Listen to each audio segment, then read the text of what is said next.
Welcome to the Real Recovery Show. We are every Friday at noon, and it's been an amazing journey so far. Some really wonderful people have joined us on the show to share about their own personal vulnerable experiences so that other people can identify and see hope in their future and learn what they can do, where to go to get help, and get new insights into maybe some of the things that they've been doing themselves that they didn't even realize was a problem. Today's episode is, to me, a very powerful episode.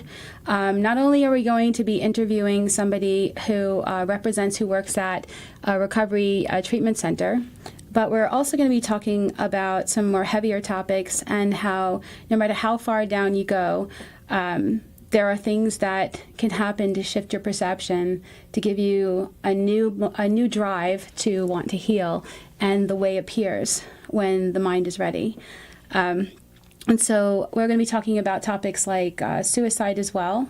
I personally, as you've known if you've seen previous episodes, have struggled with so many suicidal ideations that it could be considered one of my addictions. Whenever the fecal matter would hit the oscillating device, I would end up thinking, well, I could always just kill myself, and my mind would start planning it.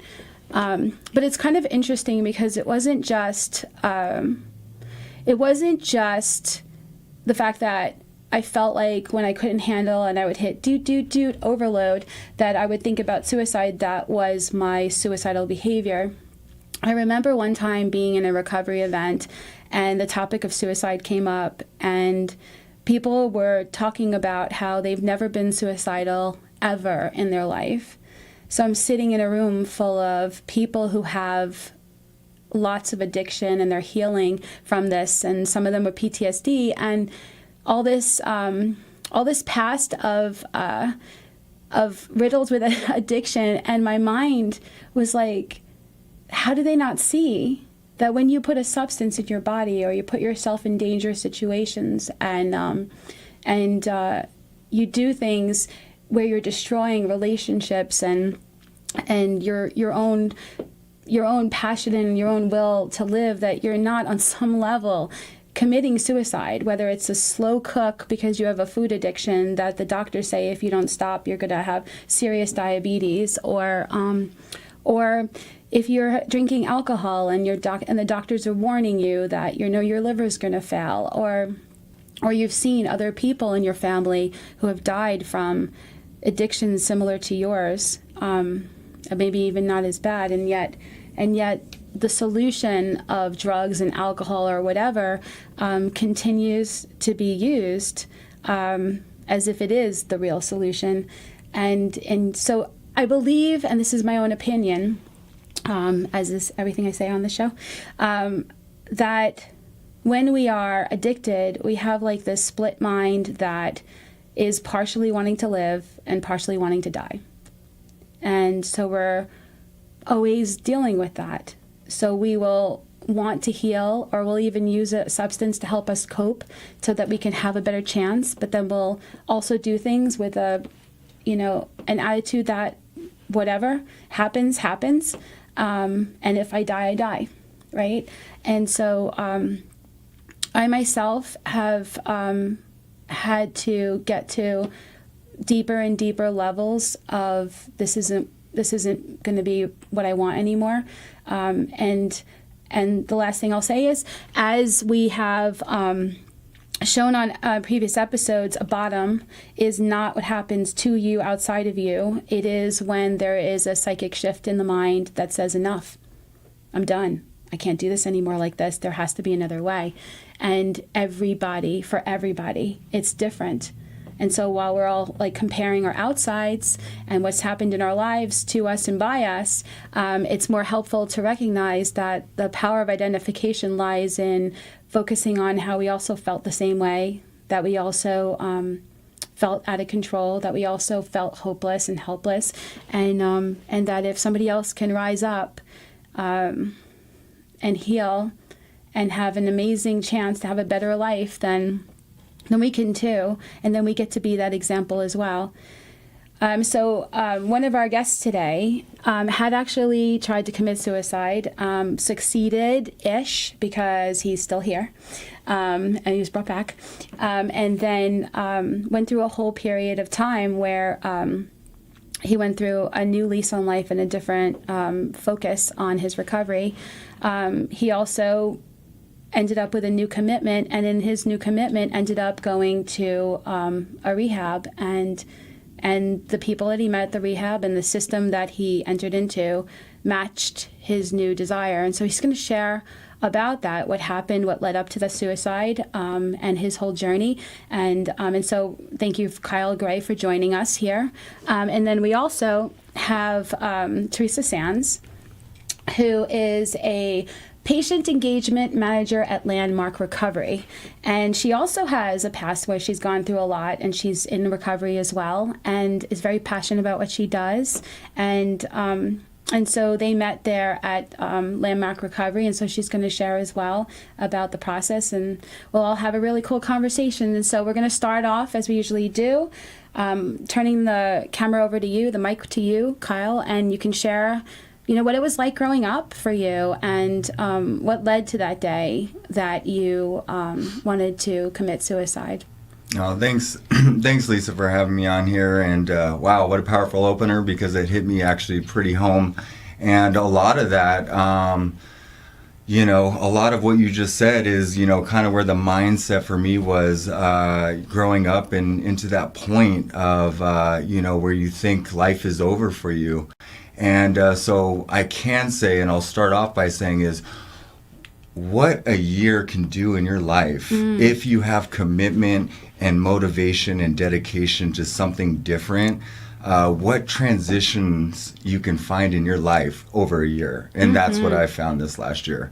But we'll take a little bit, rewind and go all the way back, So I was born in the last year, the 80s, so I'd like to say I'm an 80s baby still, but I was born, me and my twin brother, unfortunately, to an addict. Our biological mother was an addict who had us and two other children, and she gave us all up for adoption. And me and my twin brother were very, very lucky to be adopted to the family that we were adopted to.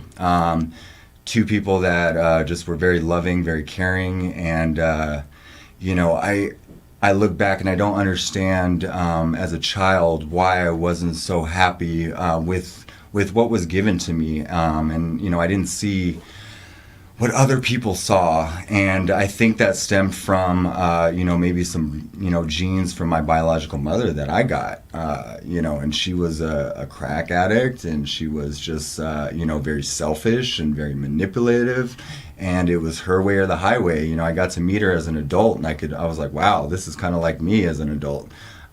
So as a child growing up, I was given every opportunity possible. And, I've been a recovering addict my entire life. And I think we don't recognize that addiction just isn't always substance, it's character defects. It's your personality that kind of dwindles with that. So growing up, I always felt like an oddball out of the box. It's not because I'm 6'10" that I felt that way, but I just always felt like I'm living within a shadow.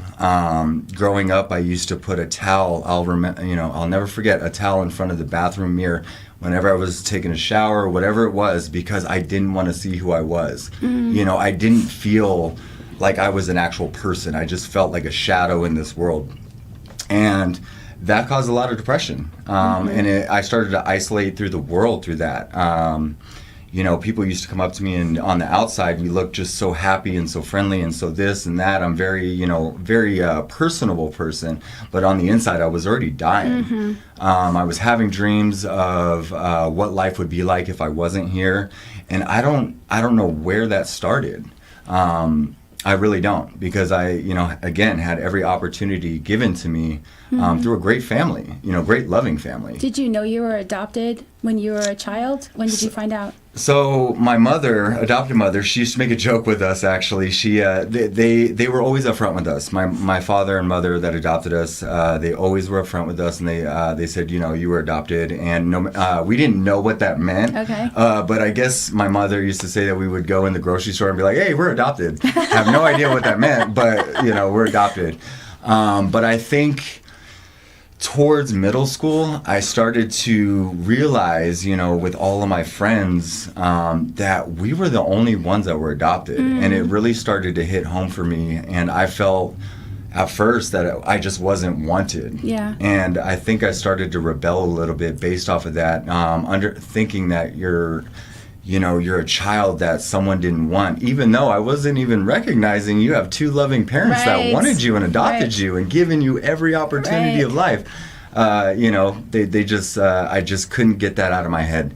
So, yeah, that's very interesting, because that's, for me, in my childhood, with my mom saying that, she wished I was never born and she regretted having me. Both my parents were in addiction, and so I also had that, wow, like I shouldn't have been born maybe, and I wasn't really wanted, but yet I am here, and maybe I should be here. And so that for me started that exact same kind of characteristic of feeling like maybe I don't want to see myself, I don't want to know who I am, because whatever it is about me is so undesirable that my own mother, would say that, right? Yeah. So that's why I asked that, just for that, because I saw, that's interesting that he had that same behavior around that, and that feeling like there's something wrong with me. Yeah. And there's more, it's interesting, even as children, that we don't even recognize that there's things that attach to us dark-wise that can lead us into substances. So, I was dying and suffering on the inside. People didn't know about it. I was always always had a smile on the outside, but dying on the inside, suffering on the inside, wanting to die on the inside. That I started to notice, we always, some friends always have that cool mom on the block that would drink or just do anything. And we noticed that whenever she had a party, everybody was laughing and having a great time, and I at first couldn't understand why. And, but we started noticing the great shelf that you see by the kitchen with all these wonderful bottles of things, and the moment they started consuming that, it was amazing. So, we get the idea as 13 years old to go in and try that one night, and I'll never forget throwing up the first time. But I recognized that all the worries and all the suffering and all the, just anything that I thought about life that I just didn't want to be a part of went away. And I was able to laugh on the outside and the inside for the first time. And so it affected me in this positive way, and I said, okay, this is cool. I wasn't the guy that went and stole alcohol or did anything like that. We would just consume it in a safe environment, as the cool mom would tell you. If you want to drink at my house, do it in, we'd rather you do it here than out there. So we looked forward to going every single weekend and kind of doing that growing up. And so my entire teenage years was suffering, drinking. I didn't really consume any hard drugs or anything like that, but it was just more drinking. And I was very career-driven person, so I would become this attached person to certain things and just run with it and forget everything else on the side. So, unfortunately, I started pushing my family to the side and focusing straight on a career because I saw money. I had, an uncle at the time who I idolized that had a lot of money. And he owned nightclubs, and I was just like, man, I want everything you've got, not even realizing that you're the exact worst person I should be idolizing. But I did idolize that person. And so at a very, very young age, when I graduated high school, I went and opened up a nightclub here in Las Vegas as a marketing director in one of the local hotels.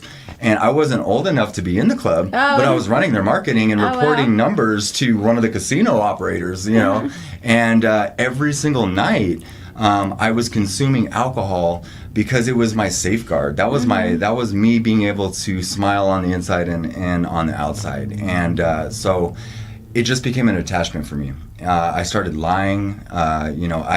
When I think about what I've stolen from people, I stole time. I stole time from my family. And as time went on, after I started, growing up, graduating high school, seeing the effect that I had on my family, the guilt started to show up. And so looking back, there's characteristics of just, you had malicious selfishness, you stole people's time, you created havoc for anybody that was around you because of liquor. And when I got to the clubs, I started doing drugs. But the guilt started to show up. So I'm like, okay, how do I mask the guilt now? Now, no matter even if I'm drinking, I'm still feeling guilty. Right. So I went to other substances. And I said, I started realizing that there's a solution, and it's not by going to get help. It's not talking to somebody, because I didn't talk to anybody. I just kept it all on the inside because I didn't want people to think that I was suffering. That was the one thing about me. I was like, I'm 6'10", I'm a boss, I'm going to be a career-driven, successful person. I'm not struggling. Right. And I didn't want people to see that. So I started using substances every day. And then right when I'd say about a year into the nightclub, I figured, you know what? I'm going to die. I'm suffering. I'm drinking water bottles full of vodka. This isn't right. I'm not even 21 yet. Yeah. So I figured, okay, let me have a change of scenery, because I thought that would change, everything. So I moved to Los Angeles, and I started working at a record label out there. And I was working with a lot of artists, and so I was on the road a lot. That's definitely better. Yeah. So, I'll never forget every morning my boss, because I was, again, a career-driven person. I didn't want to see the outside world. I would be given pills on my desk every morning to continue working. And so my entire life, in Los Angeles, all 4 years that I was there, it felt like that movie Click with Adam Sandler. I was literally fast-forwarding life if there was an issue, and pressing play on the good parts of life. Yeah. And that's not a way to live either. That's profound. Yeah. So I woke up one day in Los Angeles, living in a beautiful high-rise apartment, and I was like, wow, 4 years of my life went by. I've drinking my life away. I was like, obviously the scenery didn't happen.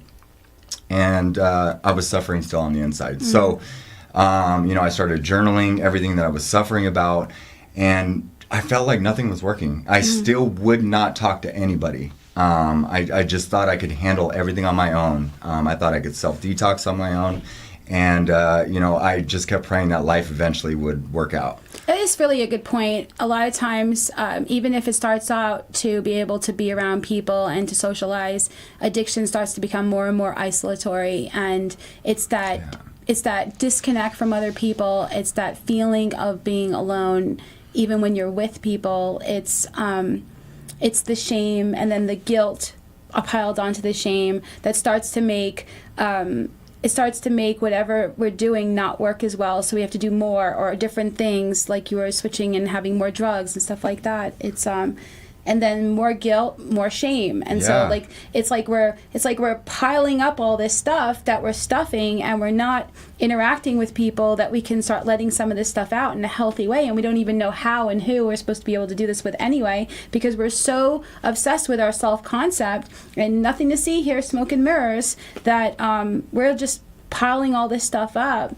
and we're getting more and more toxic for even ourselves, and it becomes worse and worse, even if we look like we have it all together and we're succeeding. And that's why a lot of people think that a bottom is when you lose everything. It doesn't have to be even. You just start to get to a point where I guess your own toxicity becomes smelly to you, like you just can't get high enough. You can't outrun it enough. You can't be present anymore for any kind of relationship in yourself, and you don't know why, but all the things that we end up doing that creates more discord, more conflict in our lives, more seeming failures or whatever like that, in whatever way we think we should be able to live and have relationships or whatever, just piles more guilt and more shame onto it, which is the very thing we're running from. And so we have to eventually get, if we're going to make it, a new way of processing that stuff and healing. So I really appreciate everything you're sharing. Go ahead. Yeah, no. So, like what you said, in the beginning of the show, at first you find this place where you're like, I give up. I'm tired. I'm 23 years old at the time, and I'm exhausted. I feel like I'm like 70 years old. Mm-hmm. I was like, I'm out of energy. I was like, I've drugged up for the last how many years, alcoholed up. For some odd reason, I've always been successful in corporate America. I don't understand why I've never really missed a gap with that. So I said, I woke up one day and I was like, I'm going back to Vegas and I'm going to live just this straight, narrow edge life, thinking everything's going to solve my problems. I went and got my broker's licenses with investments, joined a big time bank, and started giving people financial advice. And I thought this will cure everything. I said, I want a family. I was like, I want the brick house, whatever, it is. I want to get married, have kids, have the house, have everything. That will solve the rest of the problems. And so, I came back, and with 1 month of being back, conceived my first child. And, I was thinking, okay, if I have kids. Wow, you're an overachiever. Yeah. I just figured that if you have kids, you're just going to be sober. I didn't think that parents are, addicts. And so I just thought I'll sober up after having kids. And, unfortunately, that wasn't the case. I had 3 kids back to back, 10, 9, and 8. Beautiful daughters that are my life. And so years went on. And then I tried the hard stuff. I was like, you know what? My life's starting to really become unmanageable again. I said, and so I tried the hard stuff for the very first time. I was a late bloomer and lost everything in literally 2 months. I lost my house. I lost my car, job that I had for 7 years. I lost the final respect of my family, the final respect of the friends that I had. I just lost everything. And, you'd think that was enough, right. But it wasn't. Right. I kept going just a little bit longer. Right. I went to, I just went into a corner and started praying and praying and praying. And a year goes by, and then finally, I make this premeditated decision. I said, life's over for me. I was like, I don't want to see my kids suffer. I didn't want to be the parent that my biological mother was. I don't look up to that type of person. And I said, I turned into that person. And I thought there's no other solution but to leave this earth. I'm about to explode. So I Googled how to do it. I figured a toxic way on how to create, a toxic cocktail and make it happen. And unfortunately, I did it in a family member's house. I did it around family members, and they ended up finding me. And I succeeded, I guess. 18 hours later, I woke up in the hospital, and the ER nurse that was there that night, February 5th, 2022, is when I ended up in that hospital. She said, you died yesterday. I got off the night shift, and now I'm here at the night shift again, and I'm just checking on you because you made it. And I said, made what? And she said, well, you killed yourself yesterday. You OD'd, and we had to Narcan you 6 times. I didn't know what Narcan meant, but I realized that 6 Narcans is quite a bit. My first reaction is I'm very upset that it didn't work. This was my way out. And looking back, that's such a selfish way to end your life and to leave, anything behind. I didn't think of my daughters, which I should have. But addiction takes over your mind to the point where you don't think about anything but yourself. Yeah. And that's selfish.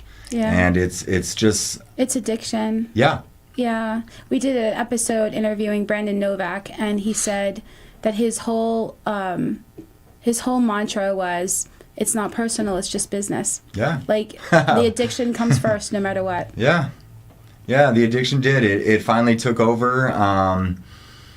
And that's where the miracle happened for me. I didn't really believe in, in some churches you see people get saved from the wheelchairs and stuff, and they're like, oh, I've been saved.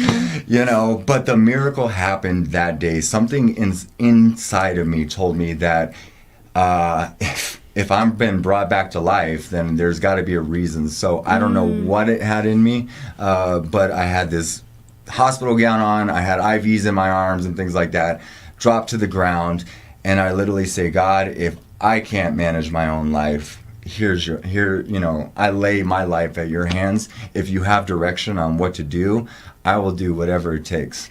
And at that moment, I'm just thankful for my twin brother. He called around and he found help. He said, which, I didn't deserve that. I didn't deserve my twin brother's respect nor for his help.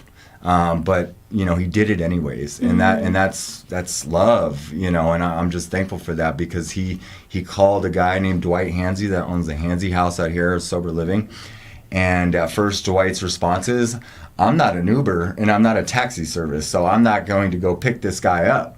But weirdly enough, he said that God reached out and touched him. He said he had never picked anybody up. He went to that hospital, and at first when he saw me, he's like, oh no, I can't help him out right now. He's like, look at him. He's like, what am I going to do with him? Right. But Dwight said, hold on. He's like, now I'm going to go pick up the phone, because now I've got a place that you can go if you're willing and ready, and finally you've hit that point where you're just done and you want to make a transition in life. I've got a place for you. Nice. And so he reached out to Landmark Recovery, and at first I'm like, I'm above rehabs. I'm not that guy. Right. I'm not an addict. I'm nothing like that. I can handle my life. Even though you just prayed and said, whatever you tell me to do. Exactly. But I'm back. I've had some sleep. Exactly. But I did it anyways. I said, and I thought back to exactly what you just said. I was like, you know what? I'm not even listening to what I just got on my hands and knees to do. So he picks up the phone and calls Landmark. And sorry if I say that word, but you know what? I am forever grateful. Yeah. That was February 6th, 2022 that happened. And he drove me over to Landmark. And at first when I got there, I was like, 40 guys? I was like, what is this place? I was like, I'm going to lose my mind. I'm Mr. Cool Guy. I'm Mr. Selfish, Mr. Manipulator. I don't need to be here. Who are all these people? And I'll tell you what, the staff over at Landmark, said, put me in my place pretty well. They're like, you're 6'10", but we'll knock you right down. They're like, oh, here we go. Yeah. So, and one of the most rewarding experiences, I'll say, before turning over to Teresa, I met Teresa over there, and really where the miracle happened was the staff came up to me the next morning and they said, look, you're considered detox. You can stay in this room for 10 days and you don't have to go to class. You could just sit here. And I was like, well, I'm not just going to sit here for 10 days. I was like, what other opportunity is there here? Yeah. And they're like, well, there's classes. And I said, I got on my hands and knees for a reason. I was brought over here for a reason. I said, so let me figure out and see what this class is all about. And my jaw dropped the very first class. This lady named Gwen, she really touched my heart. And she just started talking about the character defects that we have as a child or, as adolescents, and where our lives are today based on personality. Yeah. So they didn't really just dive into addiction right away. They wanted to find the root. Cause and condition. Yeah. Absolutely. And I was like, my entire life I've been wanting to find the root of my unhappiness. I've had everything afforded to me. I should never have had, been unhappy. So where did it come from? And so she put it into a perspective that I wanted to hear. And I walked out of that class just amazed. And so I kept going to every single class. The 10th day was about to come up and they were just going to release me. And I went over to Teresa and I said, look, I've heard that this course or this action, is actually longer than 10 days. I was like, for me, I need more help than probably most of these 40 guys up in here. I'll be the first one to admit it now. Yeah. Now that I'm more clear-headed. And so I asked her, I said, how long's the program? And at the time, I think they said it was 47 days. And I said, well, sign me up. I'm going to be here all 47 days. I'm going to attend every single class. I want to be of service to the other people in there. I got a service commitment in there, believe it or not. I went and met the janitor, and every morning and at night, I helped them take out the trash. Nice. I just wanted to do things that were different that I didn't do before. I was a selfish human being, so I felt like as we're going through this class, finding these character defects, let me do the opposite this time. Let me take action. Let me just make that movement. And it literally, the 47 days went by quick, but the one thing I can't express enough, and I did, to a lot of the guys in there, if you want to change your life, you have to be committed. Yes. You have to be passionate about it. You have to be all in. Yeah, you have to be all in or it's nothing. Yeah. So that was the foundation that changed my life. I realized that, when I got out, I don't deserve my girls. My daughters, I let them down. I don't deserve my family. I lost the respect and relationship still to this day of my family, and that's something that I'll never get back. Maybe, but I don't deserve it regardless. I did learn that... You don't have the expectations of it. Correct. But I realized that, my daughters don't deserve either not to have their father. And you need to take action in your life instead of ruining people's lives and robbing time from other people because they may end up the same way you did. And that affected me. That affected me hard. So I was able to leave Landmark still having guilt, but I had remorse. So I learned how to express what I was feeling, for one, but then also turning it into a positive action and saying, okay, let me write down the remorse, the guilt. Let me find a way on how to approach things the right way, and let me serve other people, and let me live out the rest of my life doing that. And so a couple weeks ago, I had a year of sobriety, and that was awesome to me. That was something that was very important. And moving forward, it's me just going out there and wanting to kind of share the story and tell you, one, suicide for one is not the option. You don't even realize who you're affecting when you try to do that, or who you're even trying to kill. Right. You don't even know. Yeah. Thank you so much. Okay, at this point, we're going to take a break. And please remember that the opinions expressed here are strictly those of the people who gave them and do not represent any 12-step program or should replace your own intuition or professional medical advice. See you in a bit.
Welcome back to The Real Recovery Show. Remember, you can watch us on Facebook, on YouTube, on Amazon Fire TV, and you can listen to us on the PHLV Radio app, or you can get our podcast on Apple Podcasts, Spotify, iHeart Radio, and all of our episodes are all posted on themeetingspace.com. So please share on Facebook or with anybody if you're inspired to, and help us get the word out. If you're interested in being on a future episode, there's an intake form as well that you could fill out and let us know what you're inspired to speak to. There's a whole bunch of topics you could pick from. And if you're just curious about it, you could just reach out through the contact form on the Meeting Space as well. So that's themeetingspace.com. And so before the break, we got to hear about Kyle's journey, and he landed at the end with Landmark Recovery. There we go. And so We're going to take the story from there, and we're going to switch gears to Teresa Sands, who again is the patient engagement manager at Landmark Recovery, and she's going to share a little bit about herself first. Absolutely. And then she's going to go into how they ended up meeting and what to be expected at Landmark Recovery. So. Awesome. Well, thank you for having me, Lisa and Kyle. Very much appreciated. I'm happy to be here. So again, my name is Teresa. I'm the patient engagement manager at Landmark in Las Vegas. I myself am a person in long-term recovery from all the things and more. If you would have told me I was going to be in the recovery field 5 years ago, I would have told you where to shove it. I never thought for a second this would be something I would be doing, let alone be here with you guys now sharing this message of hope. I came from a background of entertainment. I was in the entertainment industry for 18 plus years. My father was a musician. My mother was a groupie in his band. Oh, cute. Yeah. Big age difference. She's going to kill me when she watches this. She always stalks my social media, so I'll be getting a phone call. How old did you say I was? Yeah, right? Okay, so my father actually retired after my mother gave birth to me, in order to kind of get a career that was going to be more suitable for having a kid. But he always was very involved in practicing his bass, and music was always a part of my life. And I kind of learned very early on, in order to relate with him and really share space together, I needed to be also musically inclined. It was kind of the only language that we both could have in common. He was a great father. He did the best he could with what he had. Very Sicilian upbringing. We don't talk about the chaos. Figure it out. Don't bring that to the dinner table. My mom and him were separated right off the bat. I was only a couple months old. My mom suffers from her own mental health issues, and one thing I can say about her is that she always tried to be involved in my life to the best of her ability. It just always wasn't the most cohesive for me. There was a lot of physical, mental, all the above kind of abuse when I would go and visit with her and the men that she was involved with. And so you lived with your father? I did. I was a daddy's girl, still a daddy's girl. Yeah, 100%. And I kind of learned early on that the only way to kind of get attention was to almost self-destruct.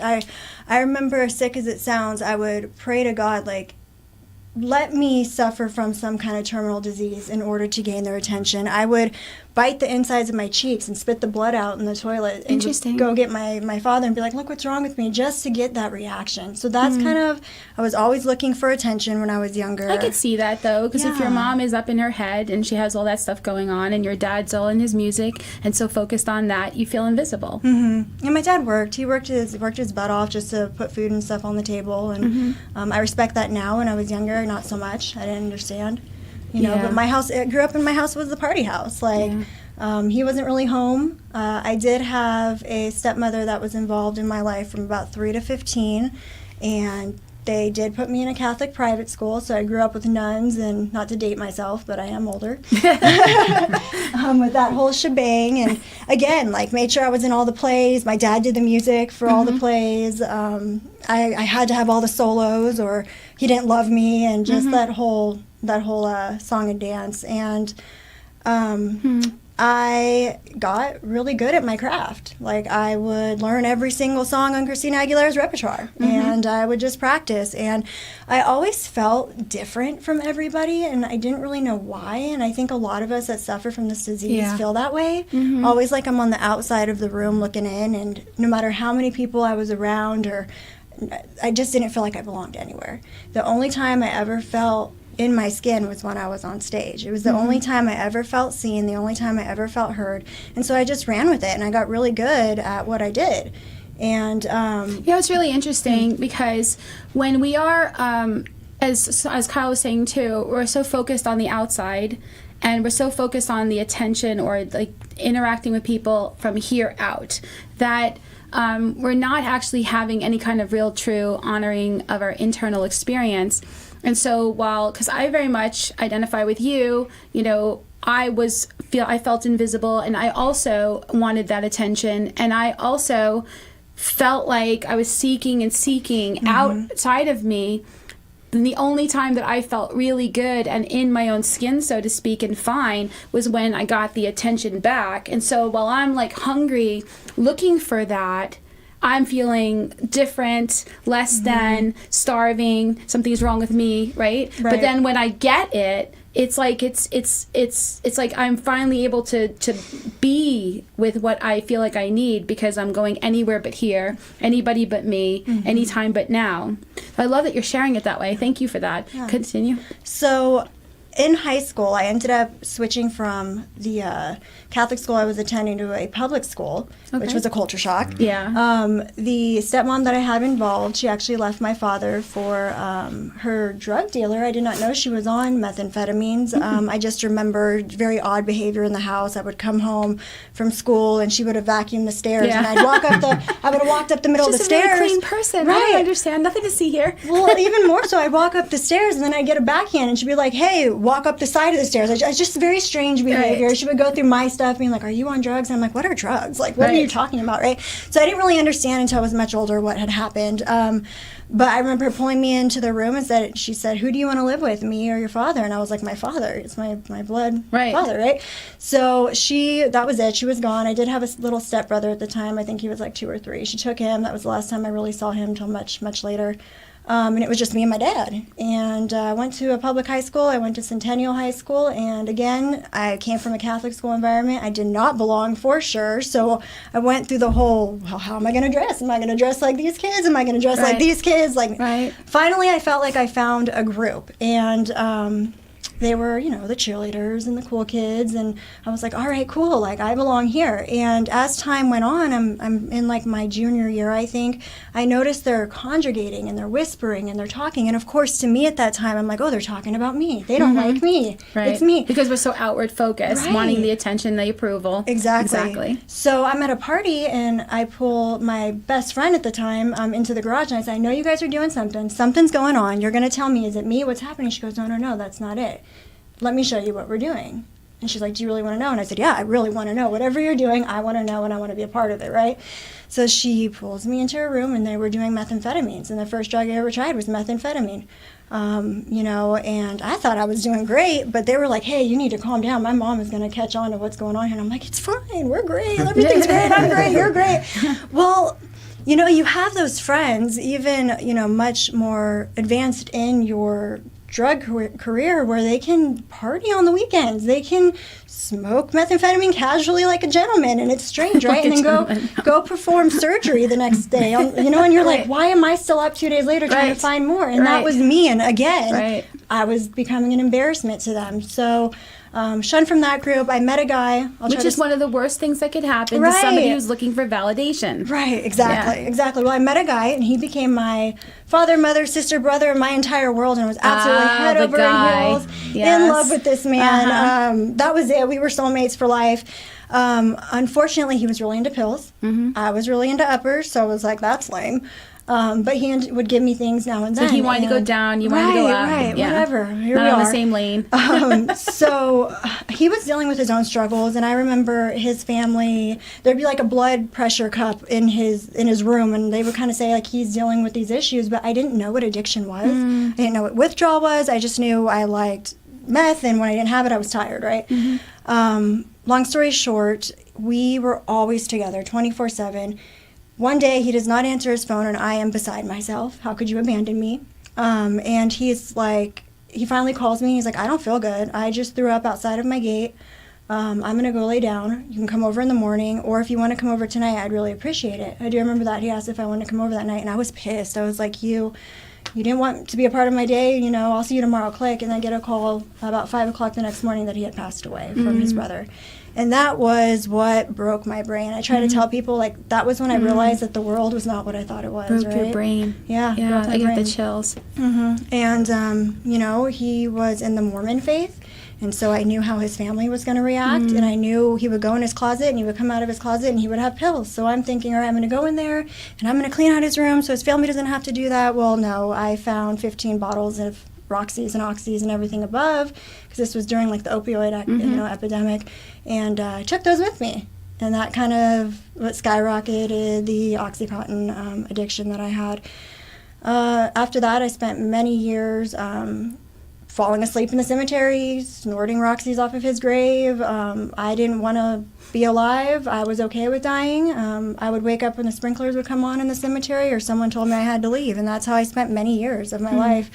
But it also, on a positive note, gave me the motivation because I had no fear for anything. I didn't care if I died, so why would I care if There is something very powerful about that. I feel like when you're completely out of, like, when you get to a place where you're like, you know what do I have to lose?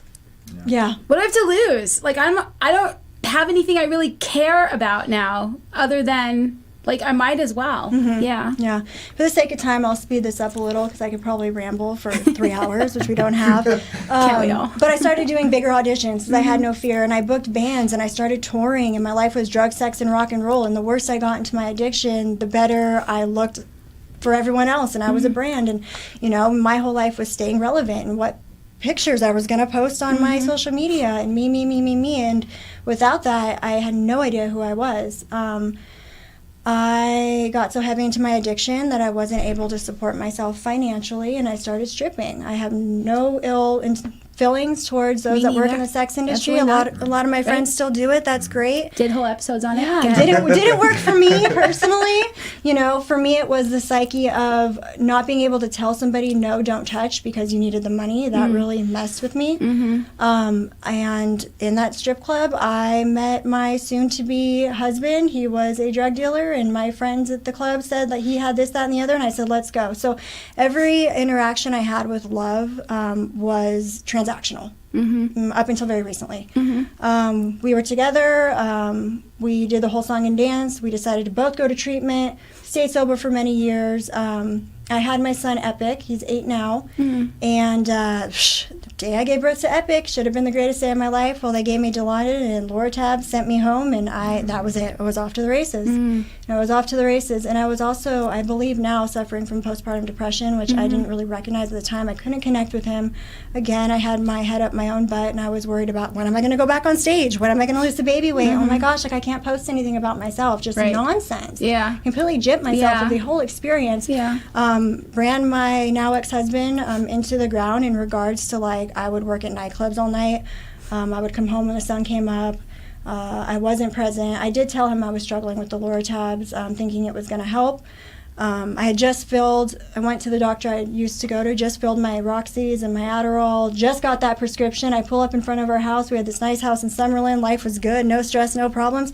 I was acting erratic. He opens the glove department, and there's my drugs. He said, you're going to West Care. I said, all right, let's go to West Care. Go to West Care. He's not there to pick me up. Go home. There's my stuff in trash bags. His mother's bringing it outside. You know, doors were locked. I held resentment against that for a long time until I realized my part in it. In fact, he's in the recovery space, and so we have a lot of cross mutual friends, and I'll sometimes hear his story, and I'm like, wait, there's two sides of a story. What he's saying. Don't listen to him tell his story. Oh my gosh.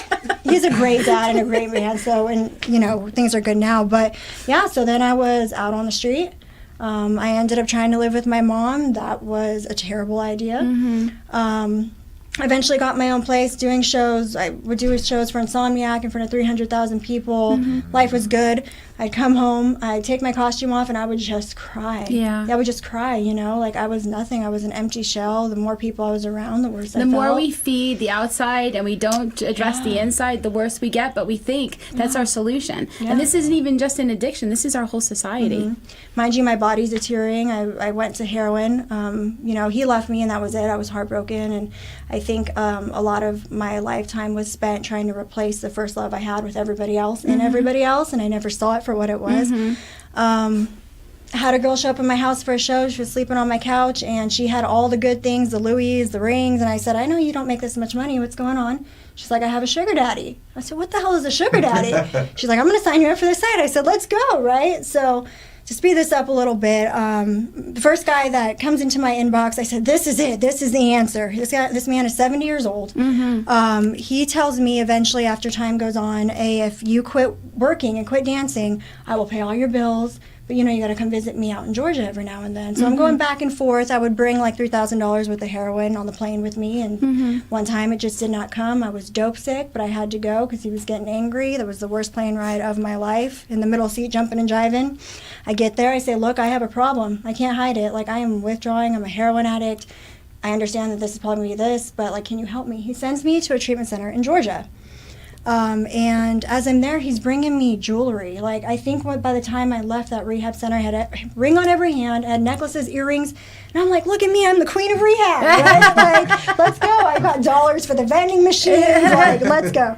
Well, I didn't really see it for what it was until after I got out, and he had picked me up. He said, I'm going to take your phone, I'm going to give you this new phone, I'm going to have you stay in my condo until we figure out a better situation. Mind you, he had been paying my bills. I had an apartment back in Las Vegas with my kid. I had a car. He goes, I put your car in the shop, we're going to fix it up, it's got this issue. All right. I paid, you know, blah, blah, blah. Finally, you know, I get to a point where I'm like, this is not healthy. This is weird. You're 70 years old. This is not what I want to do anymore. I'm sober. Like, I need to go back home to my kid. Well, I'm sorry that you feel that way, because that apartment you had, you're evicted from. I put a mechanical lien on your car, and the cell phone that I gave you has been tapped. I've listened to everything you said, and by the way, I have all these pictures of you. So good luck. Wow. He ended up basically sex trafficking me.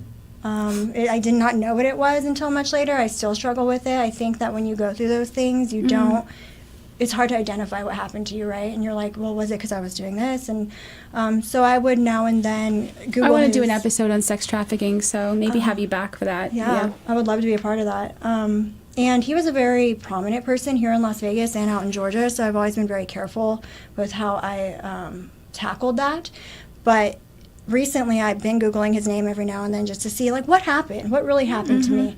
And I found out that he is in prison and he caught 10 felony charges. Wow. So, which is, I mean, that's not great, but it also was validation that this wasn't a good person. It wasn't because I deserved it. And so that's a whole, I guess, show. That is it. I love your story, and I'm so grateful that you went more into it, because there's just so much to it that people can see and identify with. And so what ended up happening that you ended up working at Landmark? Okay, so I got stuck in Georgia after all that. I ended up getting my life together enough to get a car and drive back out. I came here, I was homeless. I parked my 2005 Jeep Liberty on top of the different casino employee parking and put clothes up in the windows until I got kicked out. Finally saved enough money to get a Seagull suite, and I lived there. I got my kid back, I got my life back, and when I was stuck in Georgia, I had to strategize how I was going to save enough money to get back, right? And I'm like, and me and my addict brain being as crafty as I can be, I'm like, I'm going to go to school. I'm going to go to college so I can get the disbursement check. So I enrolled myself at Indiana Tech while I'm dealing with all the nonsense in Georgia.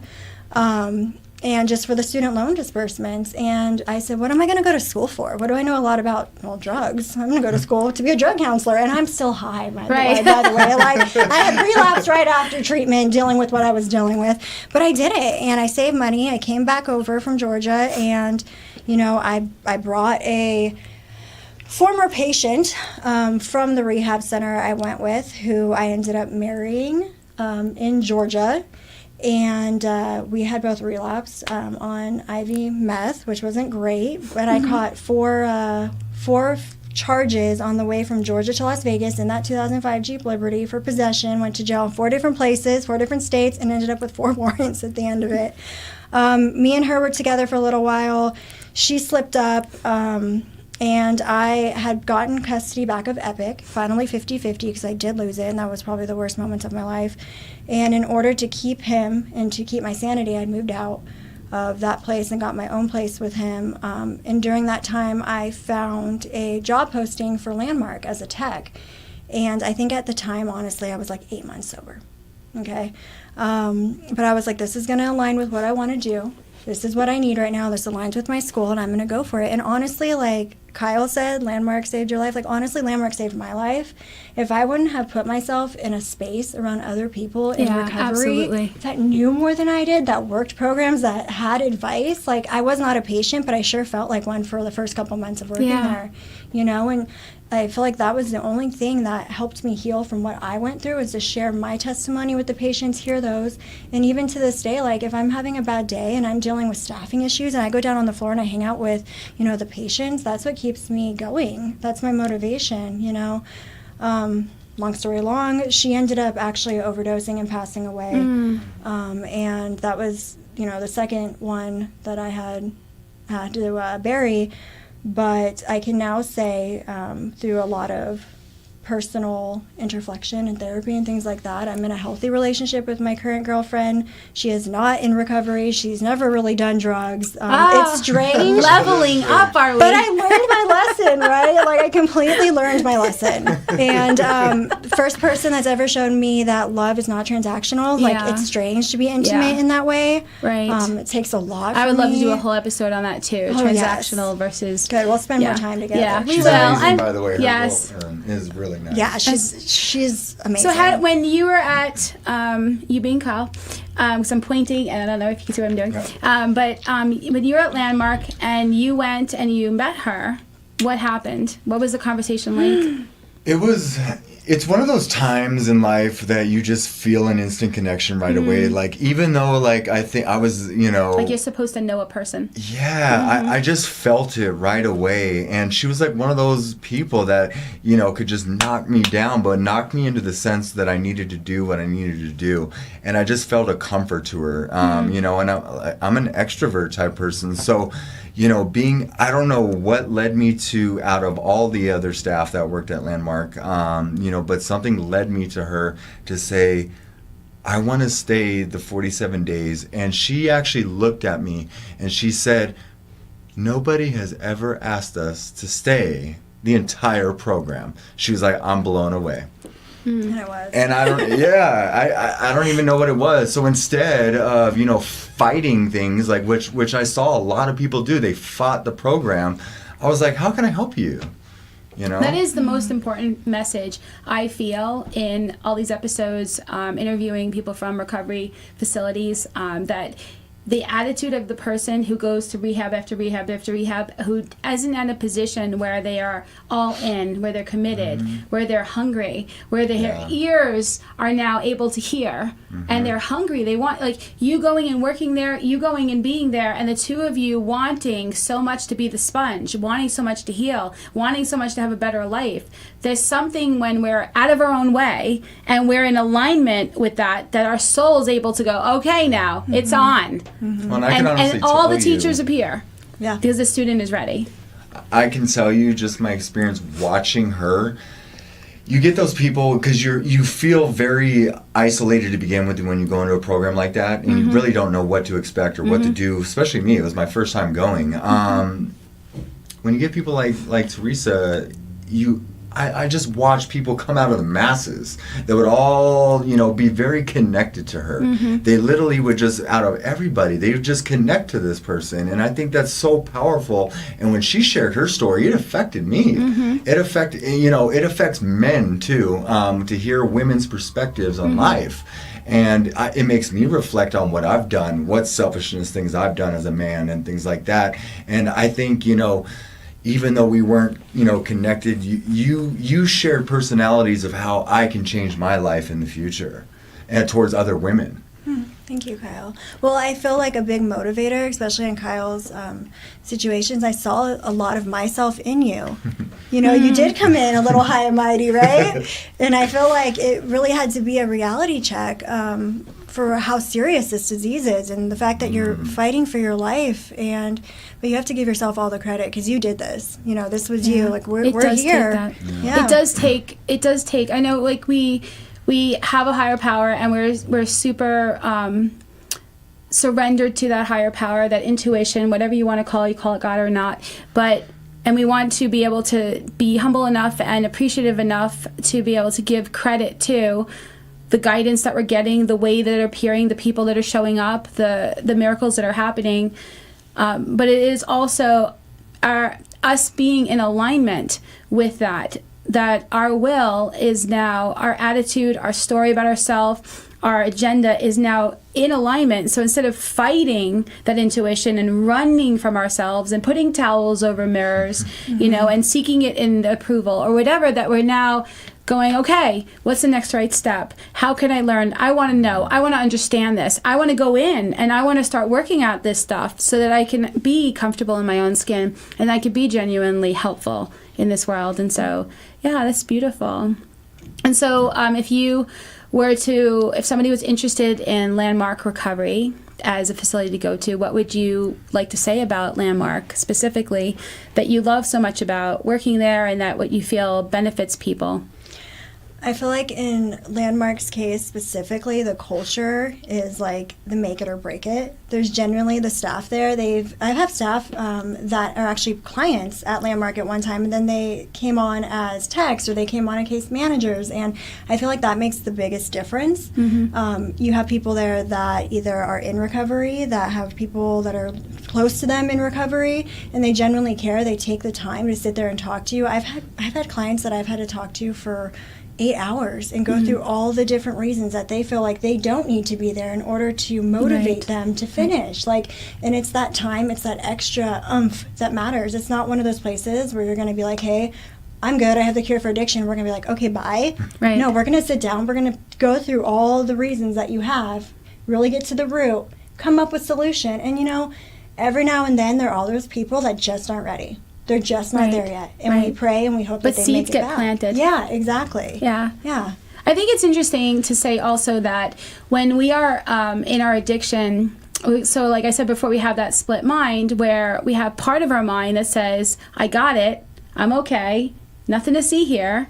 And then we have this other side that says, oh my God, nobody can help me, this is too bad, I can't do this, what do they know about this, and etc. And but we have this idea that if I am an addict or I'm not an addict, if I am an alcoholic or I'm not an alcoholic, we don't understand what that really means. And so in that moment we think it's just a problem with alcohol or drugs. And if a person goes with a closed mind through the entire rehab process and walks out with the same perspective that they may or may not be an addict or consider themselves an alcoholic, but even if they do admit that they are, they may still think that because the mind is closed and they haven't sought cause and condition, that the problem is still the alcohol and the drugs. And it's not. So I love that, you know, when you were first sharing, Kyle, you talked about going deeper and understanding about your character defects, and that it doesn't start when you're necessarily in addiction and when you first pick up a drug or alcohol, which a lot of people think that your issue started when you first started drinking and doing drugs, and don't think about the mind that wants to drink and do the drugs, why it sees it as a solution, why it clicks on it in the first place. And then for you, when you're sharing about Landmark and about how, you know, they will sit with a person and they will help them to see that it is not the superficial problem and solution that they think that it is. And so that's wonderful. So I really appreciate you telling your story, and I would love to have you on again. And this whole episode is really super powerful. So thank you again for joining us. And thank you for joining us today on the Real Recovery Show. We'd like to give a special thanks to our sponsor and gracious host, PHLV Radio here in Las Vegas. See you next week.